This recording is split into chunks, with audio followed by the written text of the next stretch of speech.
I've been a security guard my whole life.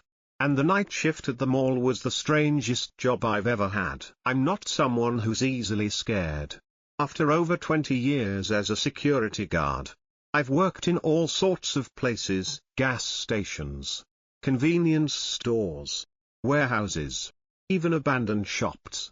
Most of the time, the job revolves around sitting in one spot, watching cameras, and ensuring no one sneaks in after hours.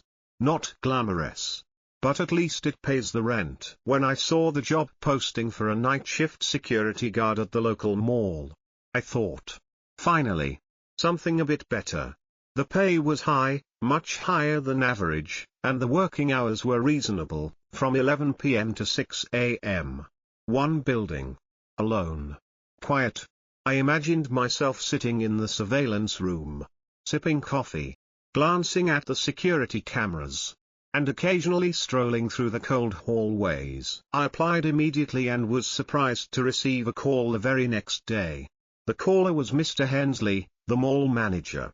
His voice sounded hurried as he asked if I could come in for an interview that afternoon. To be honest, this made me a bit uneasy. Usually, jobs like this require background checks and paperwork. But I needed the money, and the mall was just a few blocks from my house. The interview went by so quickly that I felt I hadn't fully grasped what was happening. Mr. Hensley briefly asked about my work experience, nodded, and reiterated some basic rules: check the cameras every 15 to 30 minutes. Patrol hourly. Then he looked up and asked directly, "Can you start tonight?" I was a bit taken aback. Usually, there's time needed to complete paperwork and arrange schedules. But I just nodded. "Sure," I replied, trying to hide my nervousness. He visibly relaxed. "Good. We're severely understaffed," he said, sounding tired. "The last guy couldn't handle it. I hope you're different." I was about to ask more, but he stood up, handed me a key, and told me to arrive at 11 p.m. sharp. "Just follow the instructions. Nothing to worry about," he said quickly before heading back into his office. I left with a strange feeling in my gut. Why did he seem desperate? And what did he mean by the last guy couldn't handle it? I reassured myself, probably just some college kid who couldn't handle the boredom. I went home, trying to catch a few hours of sleep before my first shift. When I arrived, the parking lot was empty. Only a few scattered cars sat silently under the dim yellow lights. The building, usually bustling and noisy during the day, now looked like a giant beast in hibernation. For a moment, I wanted to turn back. Something felt off. But I shook off the thought and headed to the employee entrance. Mr. Hensley was waiting, saying little. He led me through long, winding corridors, reiterating the basic rules. The security room was tucked away at the end of a hallway, small and cramped, with a series of screens displaying footage from cameras all over. "Remember to check the cameras regularly," he reminded me. "And don't forget to patrol each hour." Before leaving, he turned back and said something that sent a chill down my spine: "And keep an eye on the escalators and the play area. Sometimes things happen there." I frowned. "What kind of things?" He shook his head, waving a hand dismissively, "Probably just some kids sneaking in. You'll see." After Mr. Hensley left, I sat alone in the control room. The silence was oddly unsettling. The camera screens flickered with black and white images. Everything seemed normal. I began to relax. Maybe I had been overly anxious. Suddenly, I sensed someone standing behind me. I jumped, turning around to see an older man in janitor attire smiling. "Sorry, didn't mean to scare you," he said. Friendly. "You're the new guy, right?" I nodded. "I thought no one else worked nights besides security." He shrugged. "Occasionally, someone stays overnight to clean up for the next day." Then he turned serious, pulling a crumpled piece of paper from his pocket and handing it to me. "Keep this. These are the real rules, if you want to make it through the night." I chuckled, thinking it was a joke.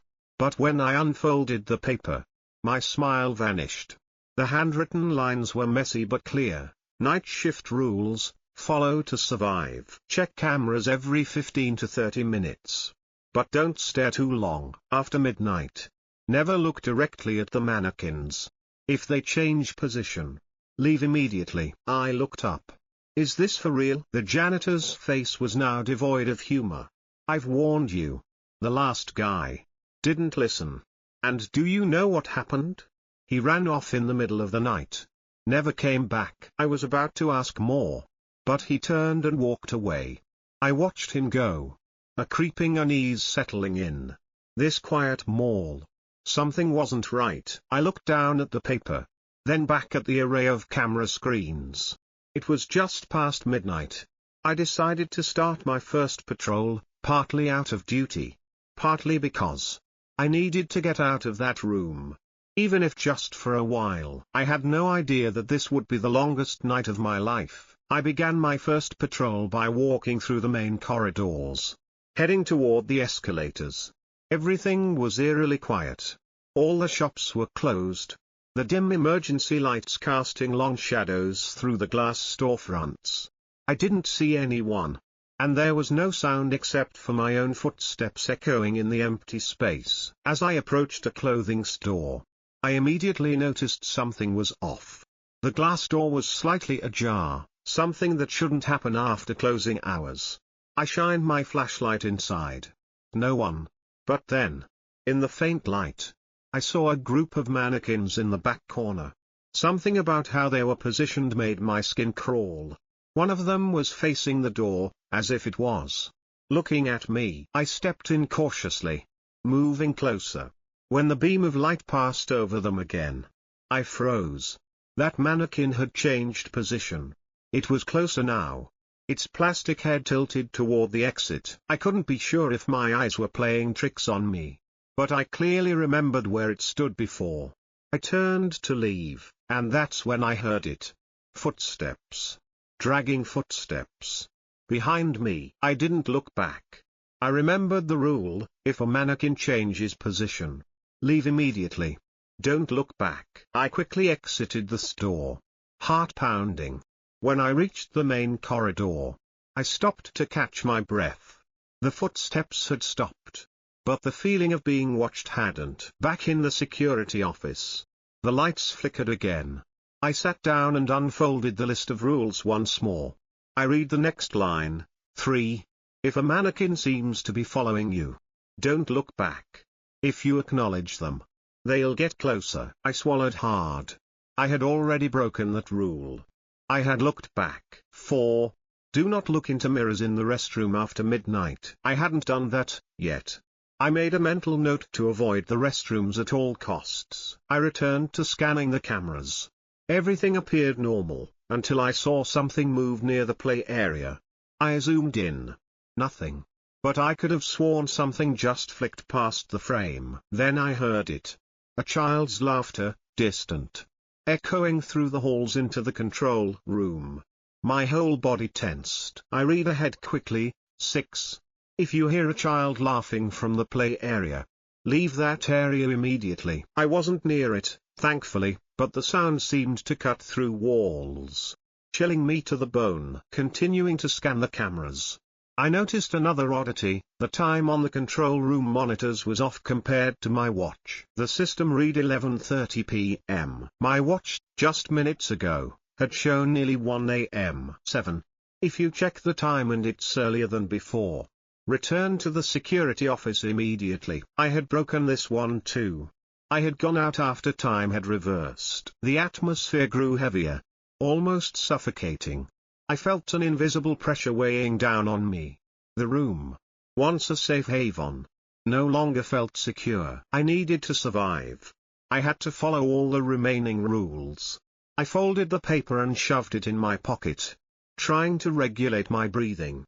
Outside, the night continued to swallow the last bits of light. And this was only the beginning. I sat frozen in the security office, the chill of everything I'd seen still crawling up my spine. Every sound, every flickering light, every tiny movement on the monitors kept me on edge. I had broken multiple rules. I looked at the mannequins. I heard the child's laughter. I turned around when I shouldn't have. And time, it had moved backward. Yet somehow, I was still alive. That scared me even more. If I was still here, something must be allowing me to stay. I checked the list again. Rule 8, lock the security office door from 4 a.m. to 4:30 a.m. If someone knocks, do not open it. Check the cameras first. I glanced at the clock. 3:57 a.m. I locked the door, bolting it tightly, then glued my eyes to the monitors. This was the most critical part of the night. I had to be ready. At 4:10 a.m., there was a knock. 3 sharp taps, not loud, not rushed, but very distinct. I'm back. It's me, the janitor. You okay in there? That familiar voice nearly made me get up and open the door. But I remembered the rule. I checked the monitor. The hallway outside was completely empty. No one was there. Then who was speaking? I brought you coffee, buddy. Open up. I stepped away from the door, my heart slamming in my chest. The overhead light flickered violently. Then a figure appeared on the screen, a man in janitor clothes, standing right in front of the camera. But his face was melting, like wax dripping down a candle. I closed my eyes, covered my ears, refused to listen. After a few tense moments, the knocking stopped. The figure vanished from the screen. The clock now read 4:31 a.m. I exhaled in relief. I thought it was over, but it wasn't. The monitor switched to a feed in the west hallway. A woman with long, dark hair covering her face, wearing a cleaner's uniform, stood silently in front of a dressing room. And then, I heard crying. Rule 9, if you hear a woman crying in a dressing room, do not open the door. I didn't dare move. I watched the camera as the woman slowly turned her head toward the screen. Though her hair obscured her face, I felt her eyes on me. And she had no shadow. I turned away, shut my eyes, whispered to myself, don't look, don't listen, don't believe. Moments later, the sobbing ceased. When I looked back, she was gone. I was exhausted. But there was still one rule left. Rule 11, under no circumstances should you leave before your shift ends. If you do, something will follow you out. I was trained, but still alive.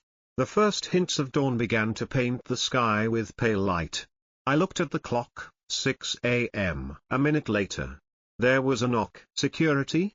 Shift's over. It was Mr. Hensley. I immediately checked the monitor, and saw him standing outside the office. He looked tired but normal. No melting skin. No shadow missing. I took a deep breath, unlocked the door, and opened it. He looked surprised. You okay? You look like you've seen a ghost. I didn't answer. I handed him the key and said, I quit. Right now. He frowned. Something happen? You're not the first to quit after one night. I looked him dead in the eye. You know what goes on here. Don't pretend. He said nothing, only nodded slowly. I turned to leave. But one question burned in my mind. What about the night janitor? The one who gave me the list of rules? Mr. Hensley furrowed his brow. We don't have any night janitor. My stomach dropped. I didn't say another word. I walked out into the morning light, my legs trembling, heart still pounding. But deep down, something chilled me more than anything that had happened during the night. If there was no janitor, then who saved me? And worse, had I really left that mall behind?